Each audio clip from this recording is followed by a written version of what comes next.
میں وہ حقائق بھی آپ کے سامنے رکھوں گا اور آپ کو یہ بھی بتاؤں گا کہ پاکستان کا موجودہ لاک ڈاؤن کب تک چلے گا، کتنے پاکستانی کرونا سے متاثر ہو سکتے ہیں اور لاک ڈاؤن کے نتائج کیا نکلیں گے۔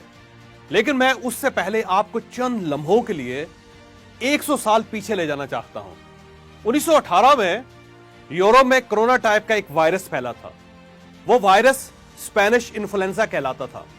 یہ اٹلی کے چھوٹے سے ٹاؤن کرونا سے نکلا اور اسپین پہنچ کر اس کی شدت میں 1000 گنا اضافہ ہو گیا۔ اسپین اس وقت تجارتی لحاظ سے دنیا کا مضبوط ترین ملک تھا۔ اس کے شپس پوری دنیا میں جاتے تھے۔ لوگ بھی ایک بر اعظم سے دوسرے بر اعظم جانے کے لیے اسپین کا راستہ اختیار کرتے تھے۔ پہلی جنگ عظیم بھی چل رہی تھی اور فوجیں بھی ایک جگہ سے دوسری جگہ آ جا رہی تھی۔ چنانچہ فلو کا وائرس ایک شہر سے دوسرے شہر، ایک ملک سے دوسرے ملک اور ایک بر اعظم سے دوسرے بر اعظم پہنچ گیا اور اس نے پوری دنیا میں تباہی پھیلا دی۔ دنیا اس وقت اسی کنڈیشن کا شکار تھی جس سے ہم آج گزر رہے ہیں۔ لوگ لوگوں کے سائے سے بھی گھبراتے تھے، گلیوں میں لاشیں پڑی تھیں اور کوئی انہیں اٹھانے کے لیے تیار نہیں تھا۔ خوراک اور صاف پانی کا بحران بھی پیدا ہو چکا تھا۔ سیوریج ابل ابل کر ملکاؤں اور بادشاہوں کے بیڈ رومز تک پہنچ گئے تھے۔ برطانیہ میں لندن کے سیوریج کا پانی ان کے پارلیمنٹ ہاؤس تک آ گیا تھا۔ ہاؤس آف کامنز کے ارکان گھر سے جوتوں کا ایک فالتو جوڑا لے کر پارلیمنٹ جاتے تھے۔ امریکہ کی حالت سب سے بری تھی۔ ملک میں اس وقت ریاستوں اور شہروں کو جوڑنے کے لیے کوئی ہائی وے نہیں تھی۔ سول ایویشن ابھی کمرشل نہیں ہوئی تھی، لہذا ہوائی جہازوں کے ذریعے بھی ملک پوری طرح نہیں جڑا تھا۔ صرف ریلوے ٹریک تھے، لیکن ٹرین کی سپیڈ اس وقت صرف 40 کلومیٹر فی گھنٹہ تھی اور میڈیکل سائنس نے بھی اس وقت تک ترقی نہیں کی تھی۔ چنانچہ امریکہ اپنی تاریخ کے بدترین دور میں داخل ہو چکا تھا۔ امریکہ میں اسپینش فلو سے 6,75,000 لوگ مر گئے۔ ملک بند ہونے کی وجہ سے ریسیشن آیا اور امریکہ تقریباً دیوالیہ ہو گیا۔ آپ کو شاید یہ جان کر حیرت ہوگی، اسپینش فلو کی وجہ سے امریکہ میں اوپر نیچے 4 بڑے ریسیشن آئے۔ پہلا ریسیشن 1918 اور 1919 کے درمیان آیا اور ملک سے کرنسی نوٹ ختم ہو گئے۔ دوسرا 1920 اور 1921 کے درمیان آیا، ملک سے خوراک ختم ہو گئی، لوگ 1 کلو آلو کے لیے نوٹوں کا بیگ لے کر بازار جاتے تھے۔ تیسرا ریسیشن 1923 اور 1924 کے درمیان آیا، اس میں تجارت اور اسٹاک ایکسچینج دونوں صفر ہو گئی، بازار، منڈیاں اور کارخانے بند ہو گئے۔ اور آخری ریسیشن 1926 اور 1927 کے درمیان آیا۔ اس ریسیشن نے امریکہ کو بھکاری بنا دیا اور امریکہ دنیا سے امداد کی اپیل کرنے پر مجبور ہو گیا۔ یہ صورتحال 1933 تک جاری رہی۔ 1933 میں فرینکلن روزویلٹ امریکہ کا صدر بنا اور اس نے ملک میں کنسٹرکشن کے میگا پروجیکٹ شروع کر دیے۔ پورے امریکہ کو جوڑنے کے لیے 45,000 کلومیٹر لمبی ہائی ویز شروع کی، دنیا کے سب سے بڑے ڈیمز اور ہائی رائز بلڈنگ شروع کی، میٹروز اور ریلوے ٹریک شروع کروائے اور سول ایویشن یعنی ہوائی سفر کو انڈسٹری کا درجہ دیا اور یوں امریکہ کرائسس سے باہر آنے لگا۔